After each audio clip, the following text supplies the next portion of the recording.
Oi, gente, tudo bem? Meu nome é Isadora, ou Dodoca para os íntimos, e hoje eu vou mostrar para vocês um pouquinho das minhas leituras do mês de março.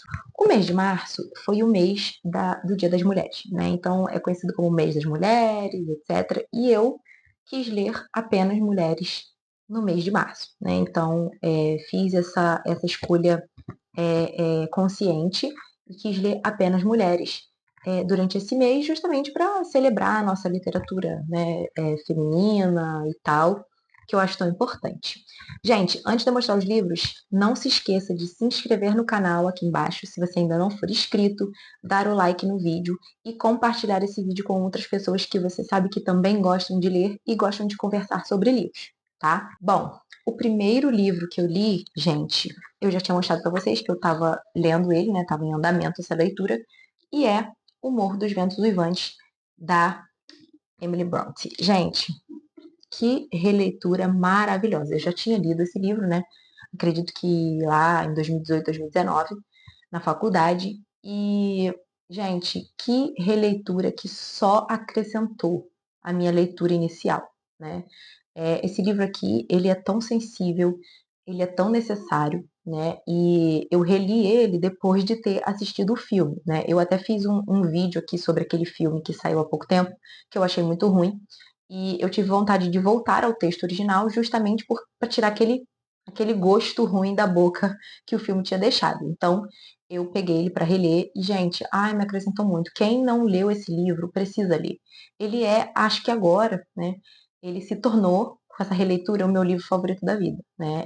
Estava o 100 Anos de Solidão, mas eu reli esse aqui e esse aqui passou em cima do 100 Anos de Solidão. Talvez eu releia o 100 Anos de Solidão e aí eu vou fazer a batalha definitiva de qual dos dois é o meu favorito da vida. Mas, enfim, se não é o favorito da vida, é um, dois.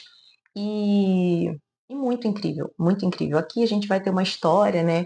Por mais que queiram te dizer que é uma história de amor, ah, que lindo. Não é, né, gente? Assim, é claro que o amor tem várias facetas, né? Então, é claro que isso também pode estar intricado aqui na relação dos personagens. Mas, antes de tudo, é uma história sobre preconceito, é uma história sobre exclusão, é uma história sobre vingança e ódio. Né? Então, é uma história muito complexa, né? Existem diversas camadas, e aqui a gente vai conhecer a história do Heathcliff e da Cathy, que crescem ali juntos, né? Mas a Cathy, ela é filha da família, então ela mora ali naquela casa, e o Heathcliff, ele vai ser o menino que vai ser adotado, né? Entre aspas, ele vai ser levado ali como porque o pai da Cathy encontrou ele na rua e resolveu levar, né? E o Heathcliff, ele é um personagem que, aqui pela descrição da Emily Bronte, a gente entende que ele, de certa forma, é algum estrangeiro, né? Quando ele chega a casa, ele não fala inglês, ele fala uma língua que ninguém conhece. Então, ele não era branco, né? Isso também é descrito aqui no livro. E, enfim, ele era de uma classe social completamente diferente. Ele era um menino jogado, ele não tinha nem nome, né? Então, que eles dão o nome Heathcliff para ele quando ele chega a essa casa. Ele não tinha nome, ele não tinha nada. Toda a identidade dele é dada por terceiros. E isso é muito interessante para a gente pensar a relação entre esses dois, né, que vão se apaixonar, mas não podem ficar juntos, justamente pelas suas diferenças. E esse lugar do Heathcliff, né, o Heathcliff, ele vai ser um personagem aqui talvez o mais importante, já que ele é o motor, né, ele vai buscar vingança, ele vai buscar destruir a vida das outras pessoas, já que ele também se sentia destruído. E isso é o mais interessante desse livro, né, essa vingança, essas frases tão dotadas de ódio e de sentimentos confusos que o Heathcliff tem, né? Eu até salvei aqui algumas frases, porque o Heathcliff, né, ele tem muitos sentimentos confusos em relação a tudo, né? Em relação à família como um todo, em relação a Kathy, em relação ao filho. Então, assim, isso é muito interessante, né? Eu vou ler uma partezinha aqui só para vocês entenderem o que ele está falando. Ele está conversando com a Nelly, né, que é a empregada da casa, e falando que sobre a Catherine, né, que era a mulher que ele amava, que se casa com outro, já que eles não podem ficar juntos. E ele diz: acha que ela já quase me esqueceu? Duvidou ele. Ah, Nelly, sabe muito bem que não. Sabe tão bem quanto eu que para cada vez que ela pensa em Linton, pensa outras 1000 vezes em mim. Num período muito infeliz da minha vida, também nutri esse pensamento.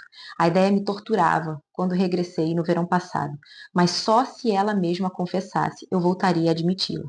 E nesse caso, Linton nada significaria, nem Hindley, nem todos os sonhos que jamais tive. 2 palavras dariam conta de resumir meu futuro: morte e inferno. A existência, depois de perdê-la, seria um inferno. Mas fui um tolo ao imaginar por um momento que ela dava mais valor ao afeto de Linton do que ao meu. Se ele a amasse com todas as forças do seu insignificante ser, ainda assim não poderia amá-la em 80 anos o mesmo que eu num único dia. E o coração de Catherine é tão profundo quanto o meu. Seria mais fácil o mar inteiro caber naquele coxo do que todo o seu afeto ser monopolizado por ele. Gente, incrível, né? Isso aqui, então, é imperdível. Leiam esse livro. Depois de ler Morro dos Ventos Vivantes, eu peguei o livro da Isabel Allende, um dos últimos livros que ela lançou, não sei se foi o último ou um dos últimos, que é Meu Nome é Emília Del Valle, né? Esse livro aqui, gente, ele é um romance histórico, né? A Isabel Allende escreve romances históricos. E nesse livro específico, né, ela vai falar sobre essa menina, a Emília Del Valle, que é uma menina nascida nos Estados Unidos, mas que tem descendências, né? O pai dela, de biológico, ele é chileno e a mãe dela é irlandesa. E esse pai, enfim, ele não vai querer saber dela, ela vai ser criada pela mãe e pelo padrasto, e ela vai querer ser escritora, né? Então é um livro meio meta-livro, né? Ele vai falar um pouco sobre a escrita, sobre, até acredito que a Isabel Allende coloque muito dela, já que ela começou como jornalista. Então aqui a Emília, né, nossa personagem, ela vai começar, né, escrevendo crônicas para o jornal, com um pseudônimo, né? Na verdade, ela começa escrevendo alguns livros, aqueles livros de banca, sabe, baratinhos. Depois ela vira jornalista, vai escrever crônicas para o jornal. E eu acho muito interessante nos livros da Isabel Allende como ela cria e como ela constrói as personagens femininas, né? As personagens femininas são sempre muito bem trabalhadas e muito bem construídas em todos os livros, né? Então, talvez o mais magistral na construção de diferentes personagens femininas seja o Casa dos Espíritos, né, que a gente vai acompanhar as gerações da família, e essas personagens femininas são muito importantes. Mas esse aqui, né, eu achei muito legal a forma como ela constrói a personagem e os desejos da personagem, né, e como é ser, às vezes, essa mulher à frente do seu tempo, né, porque esse livro aqui vai se passar no século XIX, então ele não é um livro atual, né, contemporâneo, ele vai se passar no século XIX. E a Emília, a jornalista, eventualmente ela vai ser enviada para o Chile para cobrir a guerra civil que estava acontecendo no Chile, né? Então, é muito interessante a gente ver essa perspectiva feminina, entre aspas, né, da guerra, já que é uma perspectiva de dizer, gente, para que a gente está fazendo guerra? Né? Será que é necessária essa guerra? E isso, né, gente, acaba sendo uma perspectiva feminina, porque quais são as mulheres no mundo, né, que já iniciaram guerras? Acho complicado, né? Não, não tem. Então, as guerras são iniciadas pelos homens por motivos, às vezes, muito fúteis, né? A gente sabe, a gente tem guerras acontecendo atualmente no mundo. Então, aqui a Emília vai fazer muitos esses questionamentos, né? Para que esse horror? Para que essa matança? Para que isso tudo? Leva a quê? Né?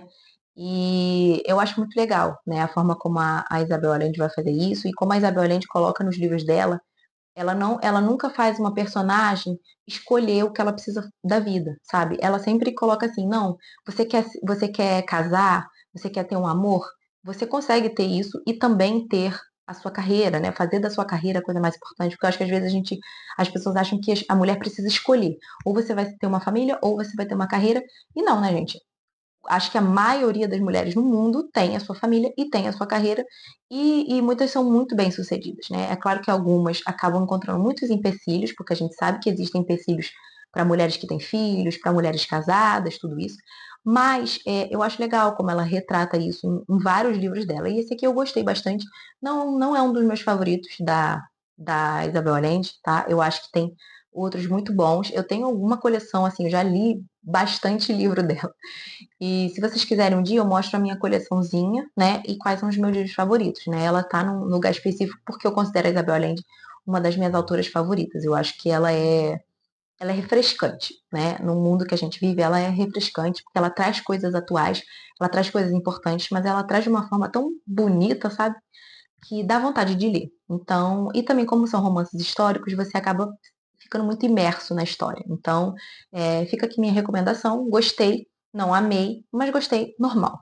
Gente, desculpa a mudança de áudio, tá? É que o meu microfone descarregou, eu tive que continuar gravando sem microfone. Então vamos lá. Continuando aqui nos livros que eu li esse mês. Eu li Becos da Memória, da Conceição Evaristo, que é um livro incrível, tá? Eu já tô dizendo, eu adoro a Conceição Evaristo, é uma grande escritora brasileira. E esse livro aqui, ele vai falar um pouco das vidas das pessoas que moram ali numa favela que está sendo desapropriada, né? Então, estão removendo, tá havendo uma remoção, na verdade. Estão removendo os moradores para construir alguma outra coisa. E é muito interessante a forma que ela faz, né? Essas figuras, elas parecem muito reais, porque ela diz que esse livro nem ele é totalmente real, ele também não é totalmente mentira, então ele traz muito da vivência dela, né? Já que ela cunha o termo escrevivência, traz muito da vivência dela, mas são personagens muito ricos e são personagens muito reais.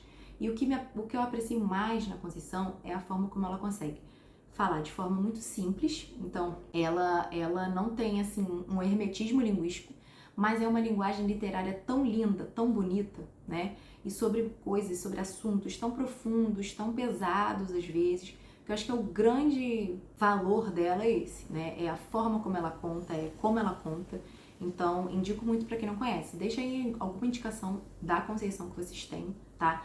Porque eu só conheço 2 livros dela. Eu já li O Olhos d'Água, que é um livro de contos, e o Ponciá Vicêncio, tá? Então, se tiver outro que você recomenda, coloca aqui embaixo. Agora, por último, gente, foi um livro que eu abandonei. Infelizmente, acabei abandonando, não consegui me conectar com o livro, que é o Álbum Branco, da Joan Didion. Eu não sei se o problema foi comigo, se o problema é que o nosso santo não bateu, se o problema é o momento que eu tô lendo, mas assim, eu li ele até ali, ó, umas 40 páginas. Eu li 40 páginas e aí eu resolvi, não estava conversando comigo, né? A Joan Didion, ela foi uma grande jornalista, falou bastante ali sobre aquela época, né? Anos 60, 70, nos Estados Unidos e toda a produção cultural que estava sendo feita ali, banda, literatura, enfim, várias coisas que estavam acontecendo nessa época. E ela vai, né, falar sobre isso nesse livro. Mas, gente, eu não consegui me conectar, não consegui me interessar muito, né?